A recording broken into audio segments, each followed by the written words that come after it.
Zegeye Asfaw and the land to the tiller struggle in the broader southern Ethiopia. The story of modern Ethiopia is, in many ways, the story of land. Not merely soil, not merely farms, but power, identity, citizenship, survival. For more than a century, the struggle over land has shaped the destiny of millions across Oromia and the broader southern regions of Ethiopia. It has fueled revolutions, inspired resistance movements, destroyed empires, and transformed generations. At the center of this historic struggle stood one man, a lawyer, a reformer, an Oromo intellectual and nationalist, a prisoner of conscience, and one of the principal architects behind Ethiopia's most radical social transformation. His name was Zegeye Asfaw. This is the story of the man behind Land to the Tiller and the unfinished struggle for justice in the broader southern Ethiopia, the making of an empire. To understand the land question in Ethiopia, one must first understand how the modern Ethiopian state was built. In 1889, Negus Sahle Mariam of Shoa became Emperor Menelik II of the Empire of Ethiopia, also known as Abyssinia. Under his rule, the Abyssinian kingdom expanded rapidly southward, eastward, and westward.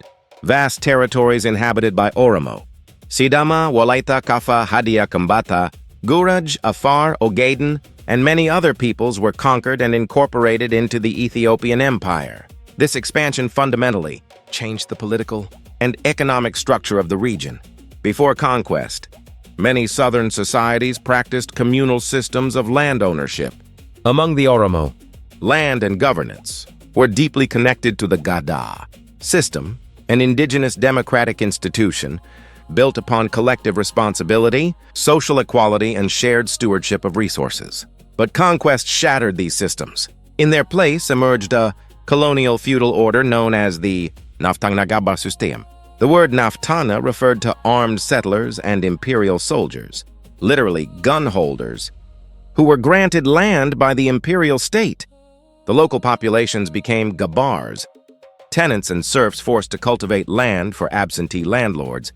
This was not simply taxation, it was structural dispossession.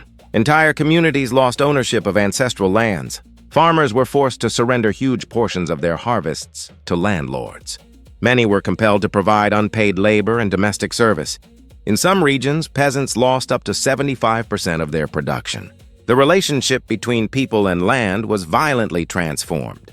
In northern Ethiopia, many peasants still retained lineage-based rights through the rist system. But in the south, especially in Oromia, the relationship became one of domination and alienation. Land ceased to belong to the people who cultivated it. And this historical wound would shape Ethiopian politics for generations. The rise of a reformer. Into this unequal world, Zegeye Asfaw was born in 1942 in the vicinity of Finfinne, Walmara locality of Oromia.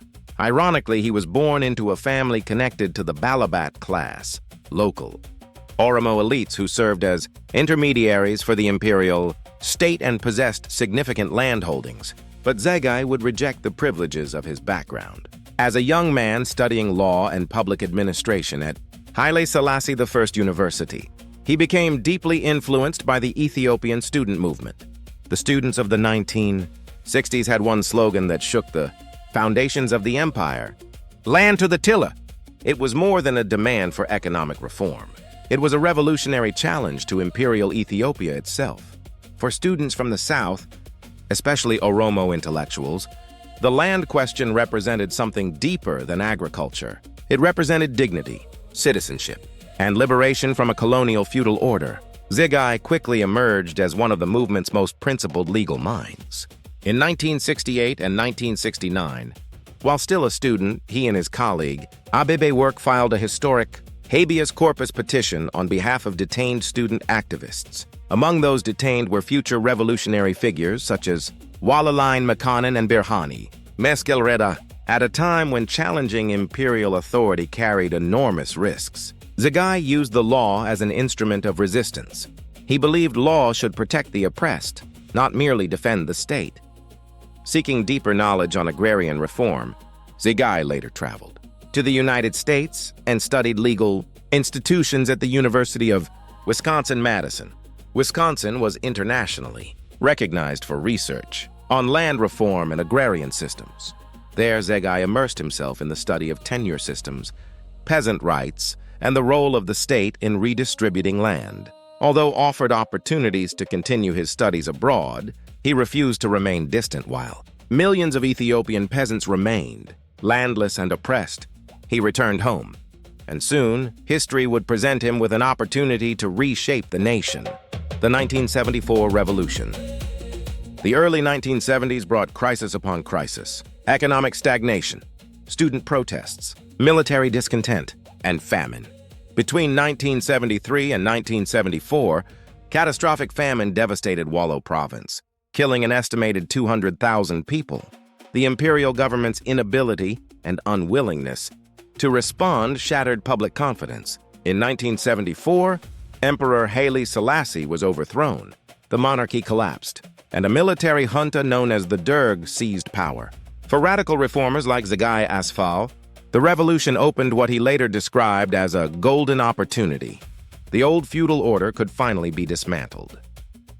At the Ministry of Land Reform and Administration, Zegeye became one of the principal architects behind Ethiopia's most transformative agrarian law, Proclamation No. 31 of 1975.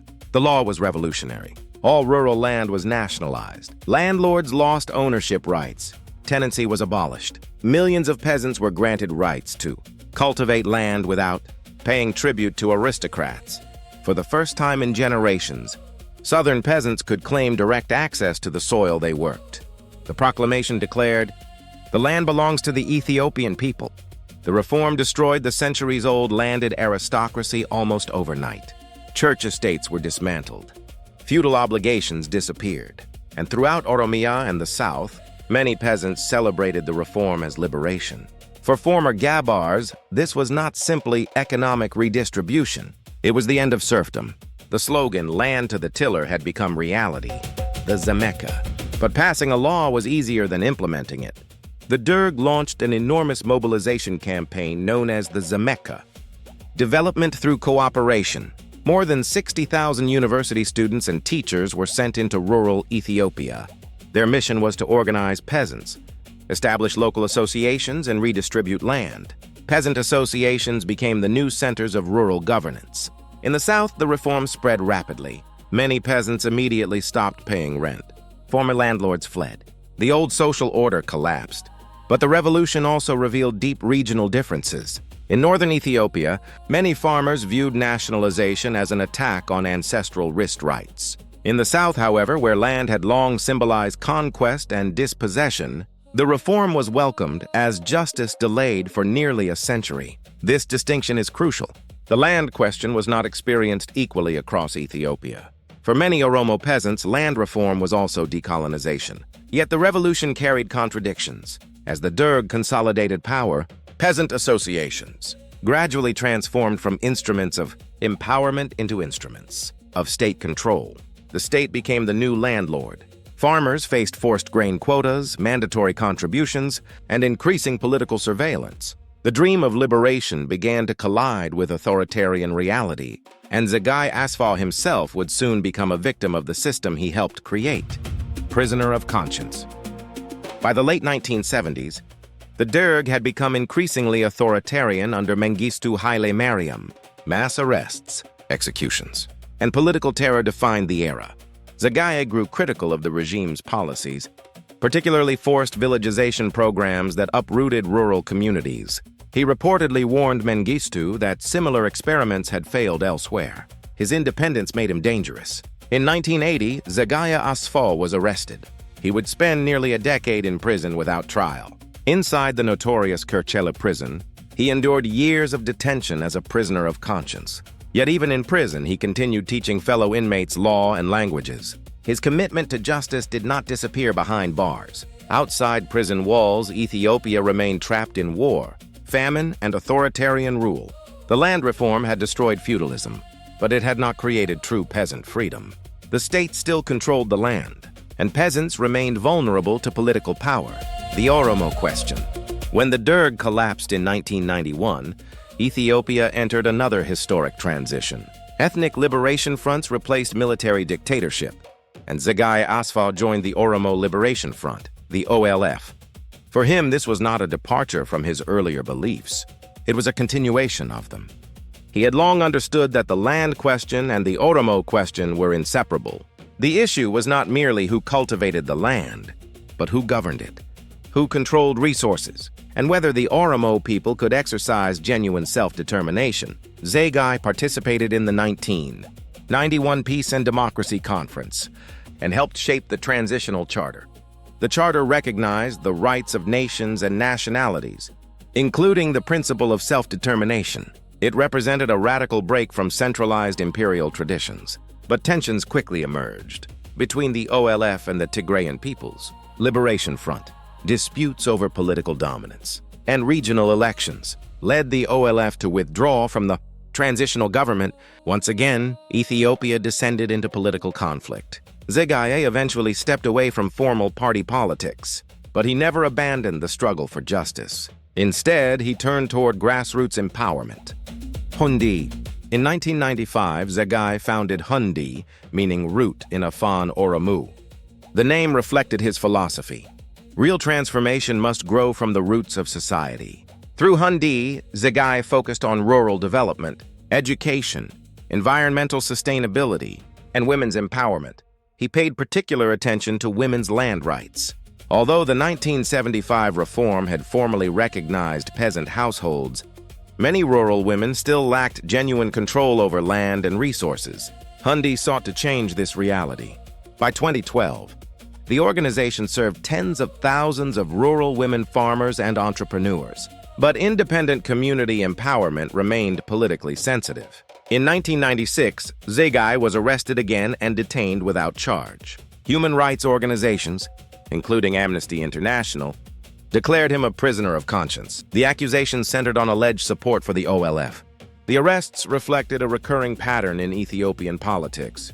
Independent organizing among marginalized communities was often treated as a threat to state authority. Land grabs and the Qeerroo generation. The 21st century introduced new forms of dispossession. Under the developmental state model, vast tracts of land in Oromia, Gambella, and other regions were leased to domestic and foreign investors. Agribusiness projects expanded rapidly. Sugar plantations, flower farms, commercial agriculture, mega projects. Once again, farmers were displaced in the name of development. Zegeye strongly criticized this trend. He warned that the revolutionary promise of land to the tiller was being reversed. For many Oromo youth, these policies resembled a new form of the old Naftagna system. This frustration exploded in 2014 with the rise of the Qeerroo movement. The trigger was the Addis Ababa Master Plan, a development project that threatened to expand the capital into surrounding Oromo farmlands. To many Oromo communities, the plan symbolized renewed displacement and political marginalization. The protests spread across Oromia. The slogan echoed everywhere. The master plan is a master killer. The movement transformed Ethiopian politics and ultimately contributed to the fall of the EPRDF system. Once again, land stood at the center of national crisis. In the final stage of his life, Zegeye Asfaw returned to national public service. In 2022, he became a commissioner of the Ethiopian National Dialogue Commission. Even in his 80s, he believed Ethiopia's future depended on honest dialogue despite the regime's use of it for evil intentio. He traveled extensively, promoting reconciliation and national consensus. Yet he remained consistent in one core belief. Without justice for rural communities, Ethiopia could not achieve lasting peace. Without secure land rights and meaningful citizenship, instability would continue. On May 11, 2026, Zegeye Asfaw passed away. Tributes emerged from across Ethiopia and beyond. For many Oromo farmers, he was remembered as the man who gave land back to the people. For intellectuals, he represented a rare fusion of scholarship, courage, and public service. And for generations of activists, he symbolized resistance against injustice in all its forms. The unfinished struggle. The struggle for land in southern Ethiopia remains unfinished. The feudal order was dismantled, but the deeper questions persist. Who truly owns the land? Who controls development? Who benefits from the state? And can the peasant, the tiller, ever become a fully sovereign citizen? Zegeye Asfaw spent his entire life wrestling with these questions. As a lawyer, he challenged imperial injustice. As a reformer, he helped destroy feudalism.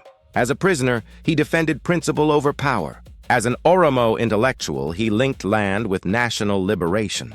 And as a civil society leader, he worked to empower the forgotten roots of rural Ethiopia. His legacy is not merely historical. It remains alive in every debate over displacement, federalism, self-determination, development, and citizenship in Ethiopia today. The fields of Oromia still carry the memory of the struggle. The slogan still echoes across generations: land to the tiller. And until the people who cultivate the land possess full dignity, representation, and security, the agrarian question, the very bone of the Oromo question, will remain unresolved.